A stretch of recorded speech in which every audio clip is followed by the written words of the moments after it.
Bendiciones para todos, que el Señor les guarde, les bendiga y que hoy podamos ser bendecidos por la predicación de la palabra. Una predicación que está en el libro de los Romanos, la carta del apóstol Pablo a la iglesia en Roma. Ya estaremos terminando el día de hoy el primer capítulo. Son 6 sermones de este primer capítulo, es decir, ya podemos dimensionar el tiempo que nos resta, un buen tiempo, un tiempo especial y suficiente como para que esta palabra penetre en lo más profundo del corazón y que podamos ser bendecidos, exhortados y cimentados por la palabra. Capítulo 1, versículos 25 al 32. Primero tengamos una palabra de oración, luego daremos el título de la serie, título de la enseñanza y la exposición de la misma. Padre, sentirse rechazado y abandonado por ti, porque hacia allá apunta la Escritura, a expensas de nuestro propio pecado, sin límites ni freno que tengamos. Debe ser de las experiencias más terribles que un ser humano puede vivir, que puede experimentar. Y cada vez que persistimos en alejarnos de ti y vivir en medio de nuestro pecado, esa realidad toma mucha más fuerza para nuestra vida y en nuestras naciones. Padre, por eso te pedimos que no nos permitas seguir en rebeldía y líbranos de nuestro propio pecado que nos encadena y nos aleja de ti y nos insensibiliza y nos hace rebeldes. Por tu Espíritu, devuélvenos a el Edén en el momento de esa comunión perfecta contigo, pero siendo obedientes y abrazando a Jesús cada día. En el nombre de tu Hijo amado Jesús. Amén y amén. El título de nuestra serie, El poder del Evangelio. Romanos, el poder del Evangelio. Y el título de esta enseñanza, Cuando Dios se retira. Consecuencias del abandono divino. Cuando Dios se retira, consecuencias del abandono divino. Y estaremos en Romanos capítulo 1, 25 al 32. Leemos: porque cambiaron la verdad de Dios por la mentira y adoraron y sirvieron a la criatura en lugar del Creador, quien es bendito por los siglos. Amén. Por esta razón, Dios los entregó a pasiones degradantes, porque sus mujeres cambiaron la función natural por la que es contra la naturaleza, y de la misma manera también los hombres, abandonando el uso natural de la mujer, se encendieron en su lujuria unos contra otros, unos con otros, cometiendo hechos vergonzosos hombres con hombres y recibiendo en sí mismo el castigo correspondiente a su extravío. Y como ellos no tuvieron a bien reconocer a Dios, Dios los entregó a una mente depravada para que hicieran las cosas que no convienen, estando llenos de toda injusticia, maldad, avaricia y malicia, colmados de envidia, homicidios, pleitos, engaños y malignidad. Son chismosos, detractores, aborrecedores de Dios, insolentes, soberbios, jactanciosos, inventores de lo malo, desobedientes a los padres, sin entendimiento, indignos de confianza, sin amor, despiadados, los cuales, aunque conocen el decreto de Dios, que los que practican tales cosas son dignos de muerte, no solo las hacen, sino que también dan su aprobación a los que las practican. Cuando Dios se retira, cuando Dios ejecuta y pone en acción su rechazo activo hacia la humanidad, cuando hay consecuencias de ese abandono divino, no porque Dios quiera, sino como reacción a nuestro pecado, a la insolencia, a la insensibilidad, al normalizar el pecado en nuestra vida. Entonces, la civilización, particularmente la occidental, creemos, es notable, está a la vista de cualquier persona, está experimentando un oscurantismo en este tiempo. La oscuridad se cierne sobre la civilización occidental y es una percepción que es real, es generalizado, es algo, es un mal, es esa nube oscura y negra que se ha avecinado, que está sobre el mundo actualmente, con un sentido de dar oscuridad. Algunos creen que la civilización occidental particularmente está colapsando. De hecho, también África, también Europa está colapsando, especialmente del lado occidental, del mundo occidental, Norteamérica. Está experimentando un colapso a todo nivel. Y hay una gran confusión. De hecho, apartarnos de Dios, alejarnos de Dios, nos ha dado una gran consecuencia. Hay una gran confusión moral, la ética se ha permeado, la sociedad ha perdido el rumbo, todos los sectores de la sociedad. De hecho, al final estaremos yendo a la primera carta del apóstol Pablo, una gran reprensión hacia la iglesia. El juicio debe comenzar por la casa. ¿De qué manera esta perdición que el mundo está experimentando en este tiempo ha permeado la iglesia, las paredes de la iglesia, los techos de la iglesia, los pisos, el fundamento? Se ha embarrado con esta pérdida de la moral en todo el mundo. La iglesia, los hijos de Dios, no estoy hablando de la iglesia institucional, estoy hablando de los hijos de Dios. Están viviendo vidas desorganizadas y contribuyen cada vez más al avance de este mundo perverso, perdido. Sí, hemos contribuido en eso. Ahí están las estadísticas que alarman. Venezuela como la punta de la corrupción en Latinoamérica, todo Suramérica. Estados Unidos como la punta de la infección de enfermedades de transmisión sexual. Es terrible. 1 millón de nuevas infecciones cada 24 horas en el territorio norteamericano. Es terrible. 57.8 millones de personas sufren de enfermedad mental solamente en Norteamérica. 14 millones de personas tienen enfermedades severas.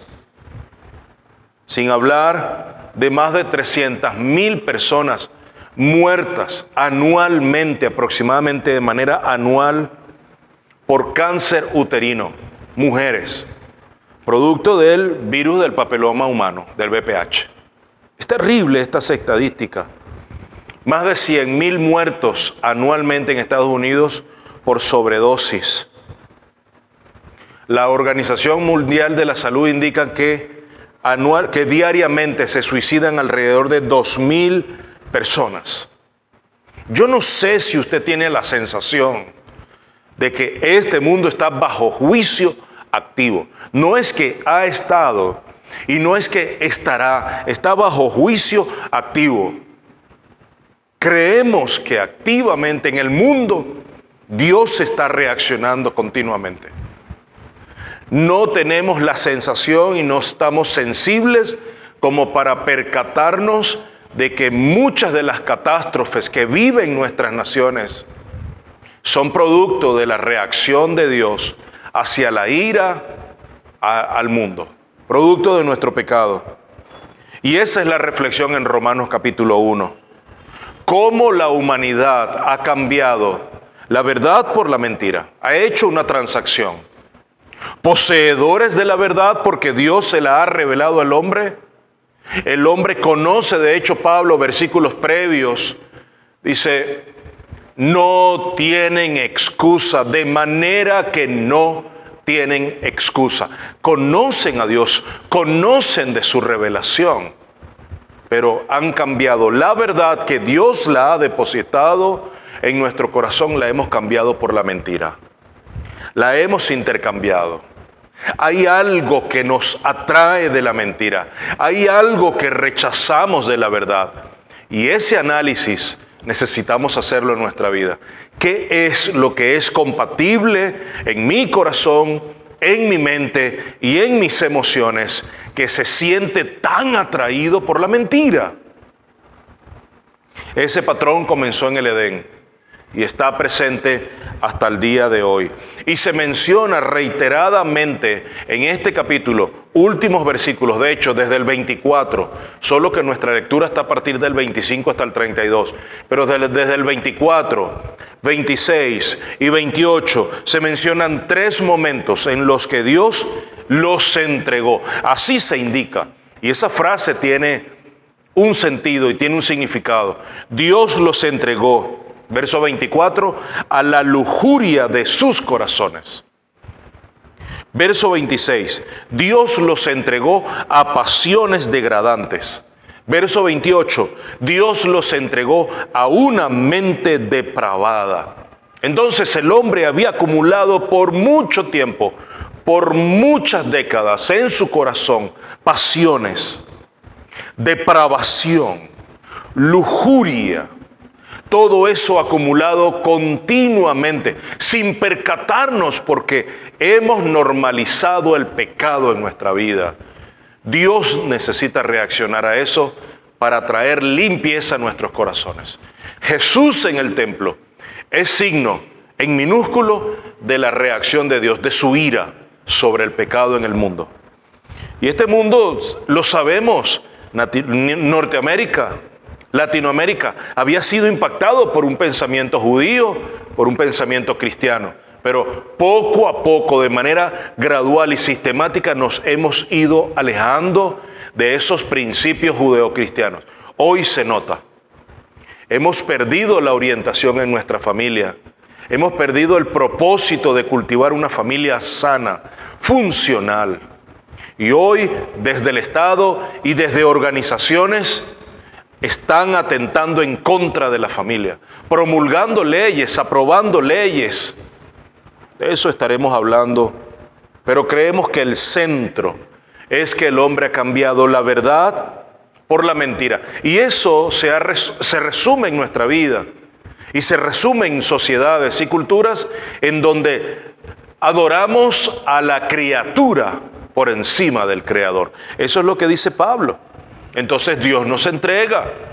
Y Dios los entrega, tiene la idea de colocar en manos de, abandonar en. Esa es la idea que está allí.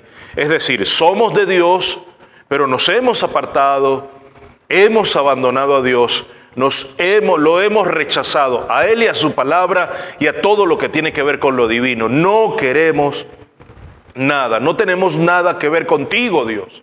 Le hemos dado la espalda, hemos puesto la mano en contra de Dios. Ahí estamos viviendo las consecuencias. Una ira y un juicio activo continuamente. Sobre el deterioro moral, John Piper, pastor y escritor y hoy día retirado del ministerio, sigue escribiendo libros.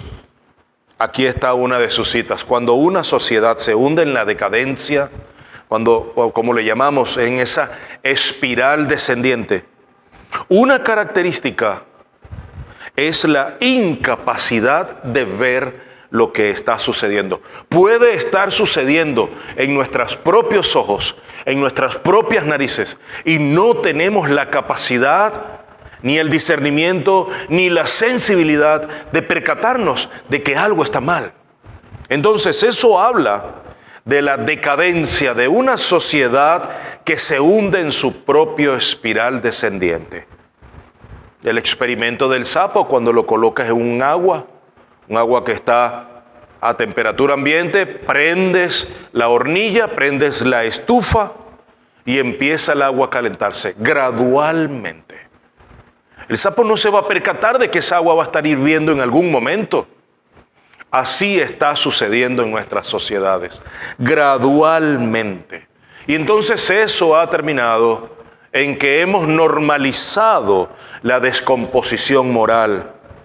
Cuando vemos que están sucediendo aberraciones frente a nuestros ojos y nosotros creemos que es normal, que es normal lo que está sucediendo. Entonces terminamos normalizando aquello que va en contra natura y en contra de la palabra. Y eso trae consecuencias. Alejarnos del Señor corrompe nuestro sentido moral, la moralidad que Dios ha colocado en nuestros corazones, y eso eventualmente termina también destruyendo nuestras relaciones personales. Un hombre o una mujer esclavizado a la pornografía destruye su relación matrimonial, destruye su sexualidad, su deseo de tener relaciones sexuales con el sexo opuesto, por definición y por diseño bíblico, se pierde. Entonces hoy vemos cosas degradantes, cosas aberrantes, y las vemos tan normal. Y tenemos que ver entonces, hacerle un corte como cirujano con un escalpelo en mano a la mentira y ver su naturaleza, ver su composición, porque la mentira es inherente a la naturaleza humana. Lo vimos en el Edén y ahí estuvo la caída. Y entonces tenemos que entender cómo funciona la naturaleza humana, cómo nos toma, cómo nos esclaviza, porque cuando no estamos en Cristo estamos esclavizados realmente. Estamos esclavizados bajo nuestros propios pecados. Cuando no estamos en Cristo, cuando no seguimos al Señor, cuando no tenemos fe en Jesús y no estamos aferrados a Él, estamos esclavizados. Pero cuando estás en Cristo, te aferras a Él, tu fe está en Cristo, entonces eres esclavo de Cristo, pero terminas siendo el hombre más libre del mundo. Libre del pecado y libre de la paga del pecado, que es la muerte. Pero entonces el hombre ha preferido abrazar la mentira, y la mentira le ha permitido disfrutar de placeres sin límites, porque los deseos no se sacian, pero traen consecuencias. Tú decides qué deseos satisfacer en tu vida, pero las consecuencias tú no las decides, tú las vives en tu vida, y eso acarreará consecuencias a corto, a mediano y a largo plazo. Y eso es lo que estamos viendo. Y puede ser que ese deseo es barato, pero eventualmente traerá un costo grande, costosísimo, el precio que tendrás que pagar después.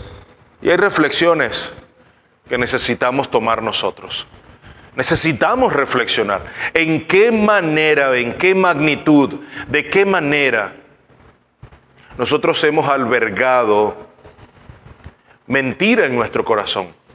Cómo hemos desplazado la verdad de Dios, esa que se nos ha revelado frente a nuestros ojos, que nuestros sentidos la han percibido, pero que claramente sabemos que hacia donde va nuestro corazón, donde se inclina, es hacia lo malo, hacia lo perverso. De hecho, inventores de lo malo, inventores de lo malo, dice Pablo, una de las cualidades de los hombres, y Pedro termina diciendo, hombres en el final de los tiempos, y Pablo a Timoteo le escribe, así serán los hombres en el final de los tiempos. Pareciera que estamos leyendo características de hombres en la actualidad, hombres con hombres.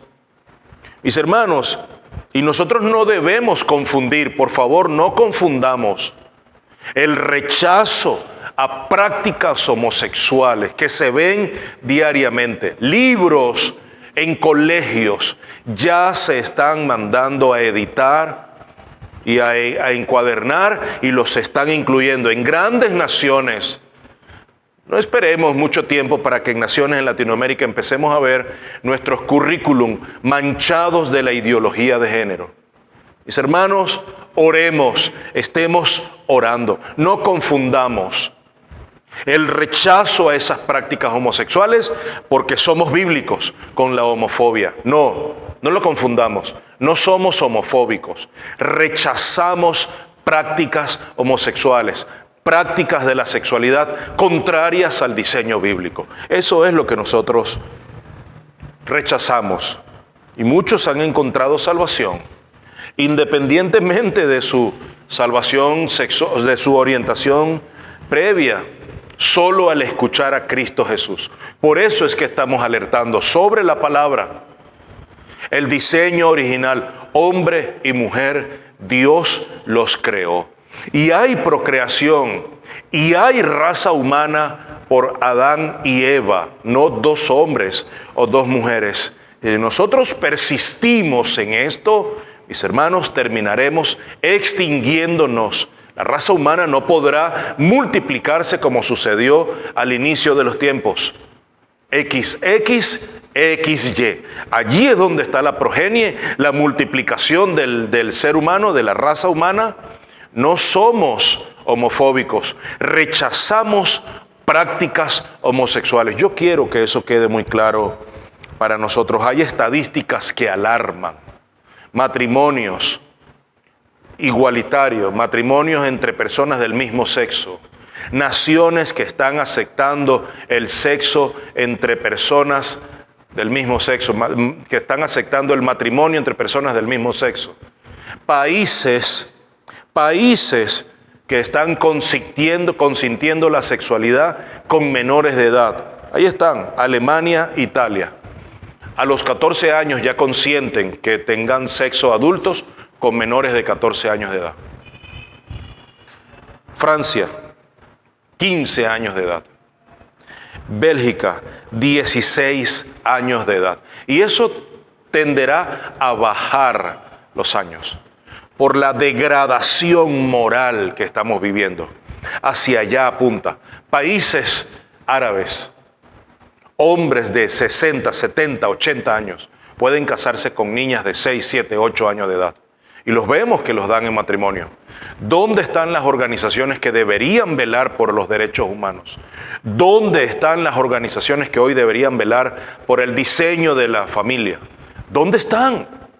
Hacen caso omiso, hacen mutis, tienen su boca cerrada. Hay mucho dinero detrás del sistema, pues Dios tiene mucho que decir.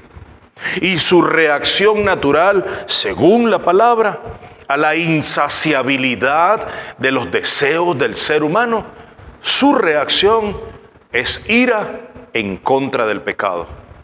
Y esa ira se ha vertido sobre nuestras naciones.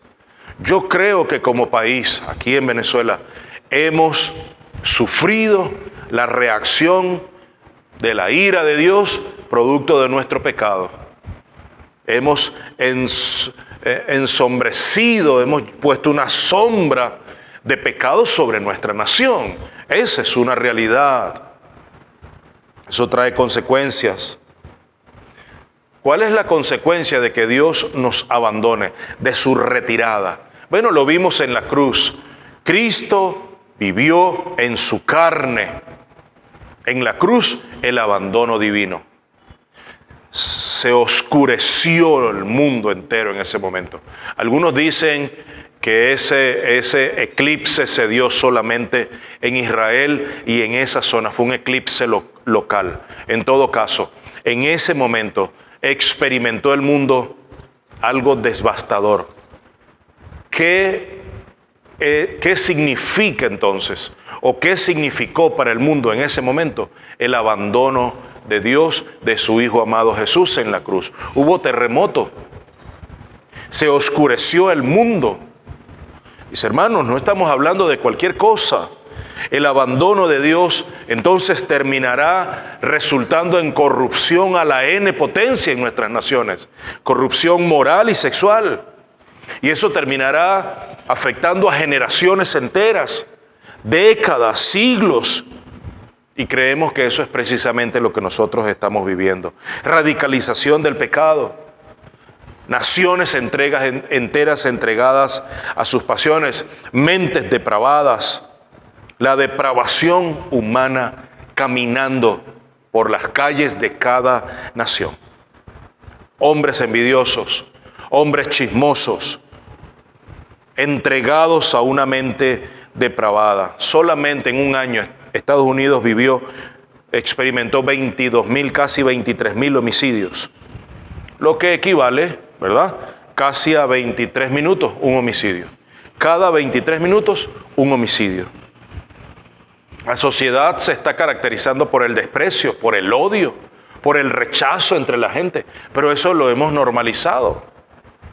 Hay egoísmo en el corazón del hombre, hay hostilidad, pero a la vez el hombre se amará a sí mismo y adorará a la criatura, al mismo hombre, en vez de al Creador. Y eso termina hablando de corazones rebeldes. El salmista lo decía: yo nací en iniquidad. Señor, he aquí, yo nací en iniquidad y en pecado me concibió mi madre. Yo sé que yo nací así, en iniquidad, en rebeldía y en pecado. El salmista David en el Salmo 51:5.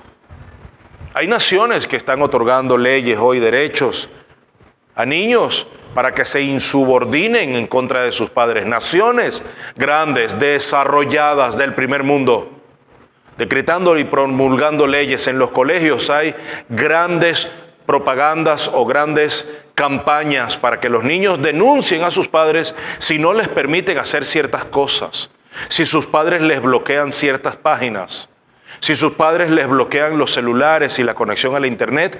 Hay entes en los colegios y en organizaciones en donde los niños pueden ir a denunciar a sus padres. Hay leyes en naciones del primer mundo. ¿Hasta dónde hemos llegado? Y eso ha hecho que nuestra mente esté depravada, sin entendimiento, con resistencia activa a conocer todo aquello que es piadoso. Una mente ciega, cegada moralmente. La sociedad está actualmente hoy. La sociedad grita a viva voz: necesitamos salvación. La sociedad y nuestras culturas hoy gritan, la gente en la calle grita: necesitamos un Salvador. Déjame decirte, tú que nos escuchas hoy o nos ves desde cualquier lugar, en Cristo hay salvación, en Cristo hay libertad, en Cristo hay redención. Pero ¿cómo nos adaptamos a esta normalidad? Porque esa adaptación ha sido gradual. Ha sido gradual. Vemos perversidades en la calle y hay gente que no les está parando, no le está pasando absolutamente nada, no hace nada, no denuncian nada. Hay hambre, hay aborto, hay violencia, hay violaciones, hay pederastía, hay violaciones a menores de edad. Y las leyes, las organizaciones están invirtiendo en organizaciones que están buscando recrear el ADN de un lobo mítico, legendario, de hace 12,000 años atrás. En eso está la ciencia hoy, y en eso están los gobiernos, y en eso están las instituciones públicas y privadas, invirtiendo en organizaciones para recrear el ADN, y un día esto veremos un mamut caminando de 10 metros de alto. Sí, lo veremos. Con colmillos de 5 metros de largo de marfil. Sí, lo veremos. Y los abortos están cabalgando solos, como un caballo desbocado en la sabana. El hambre infantil, la violencia, la pederastía, la trata de menores, la trata de personas en los países de Europa, trata de latinoamericanos en países europeos, en Estados Unidos. Eso no importa, las organizaciones están ciegas a eso. De eso está hablando Pablo, del juicio divino y las consecuencias que tendremos que afrontar producto de nuestro pecado. La iglesia, ¿en dónde está hoy? La iglesia, ¿en dónde está? Porque hay una reflexión. Primera de Pedro 4, 17 al 19. Porque es tiempo de que el juicio comience por la casa de Dios, y si comienza por nosotros primero, ¿cuál será el fin de los que no obedecen al Evangelio de Dios? 18. Y si el justo con dificultad se salva, ¿qué será del impío y del pecador? 19. Por consiguiente, los que sufren conforme a la voluntad de Dios, encomienden sus almas al fiel Creador, haciendo el bien. Ese es el llamado, que si los justos con dificultad se han salvado, porque el Espíritu nos ha preservado, ¿qué será para el impío? Y nos toca reflexionar, mis hermanos. Nos toca hacer una introspección. Ahí está Pablo en su primera carta a los Corintios 5, 12, 13. Pues, ¿por qué he de juzgar yo a los de afuera? Dice Pablo a la iglesia. ¿No juzgáis vosotros a los que están dentro de la iglesia? Está hablando de un caso de incesto. Y Pablo está diciendo allí: expulsad de entre vosotros al malvado. Los de adentro que juzguen a los de adentro, y los de afuera que juzguen a los de afuera. Mis hermanos, veamos adentro a la casa. ¿Cómo está la casa del Señor? y tenemos que pedir perdón. Y tenemos que venir con corazones contritos y humillados, confiando en una gracia que requiere verdadero arrepentimiento. Necesitamos interceder por nuestras naciones también, por las sociedades. Cuando pongamos nuestra casa en orden, cuando pongamos nuestras cuentas sobre la mesa, Señor, aquí está mi corazón. Entonces estamos llamados a interceder por nuestra nación, por Venezuela. Aquí vivimos, aquí estamos, aquí ministramos, aquí predicamos, aquí crecemos, aquí nos desarrollamos. Bueno, aquí intercedamos por nuestra casa. Necesitamos reflexionar cómo estamos contribuyendo de una u otra manera. Ese libro olvidé el nombre, ya voy a recordarle, este libro, Pecados Respetables. ¿En qué magnitud nosotros hemos albergado? ¿De qué manera hemos guardado, tapado, tamizado pecado? Y de esa manera entonces contribuimos al mal que está dañando esta sociedad. El chisme, el egoísmo, el celo. Esas cosas, esos pecadillos pequeños, pastores, fue una mentirilla blanca. ¿En qué magnitud nosotros estamos aportando a la corrupción, a la ceguera generacional que se ha venido gestando décadas y décadas? Y cierro con esto. A lo largo de la historia hubo desastres, juicios que se han dado, severos. Entonces necesitamos corazones arrepentidos, porque si no es así, seguiremos experimentando severos juicios sobre nuestra nación y sobre el mundo globalizado, producto del pecado que se acumula perversamente en nuestros corazones. Mis hermanos, oremos al Señor, pidamos perdón e intercedamos por nuestras naciones. Padre amado, venimos delante de ti primeramente dándote gracias por tu palabra, pero también colocando nuestros corazones humillados, arrepentidos, contritos sobre la mesa, confiando en la gracia que perdona, que restaura, que habilita, confiando en la gracia que reconcilia. Señor, levanta a esta nación, levanta a tu iglesia. Colocamos nuestra vida sobre la mesa, nuestro corazón, limpia nuestra casa. Y si es de traer juicio a la casa para limpiar, hazlo como Cristo limpió el templo. Lo limpió de tanta inmundicia, de tanta degradación, hazlo en nuestro corazón también. Empieza por nuestra casa, por este tabernáculo, y limpia mi nación. Intercedemos por nuestros países y nuestras instituciones, organizaciones públicas y privadas, organizaciones sin fines de lucro, organizaciones no gubernamentales, ONGs, por nuestras familias, por iglesias, las distintas denominaciones, Padre, que hacemos vida en esta nación. Padre, te pido que limpies el corazón, que limpies la era en el nombre de Jesús y trae tu gloria y manifiesta tus posteros tiempos, Señor, tus postreros tiempos. Y oro lo que oró Juan en Apocalipsis, lo que él expresó. Señor Jesús, ven pronto, mientras que podamos experimentar un tiempo de refrigerio y de gracia restauradora y perdonadora. Te lo pido en el precioso nombre de tu Hijo amado Jesús. Amén y amén. Bendiciones para todos. Muchas gracias y que Dios les guarde abundantemente.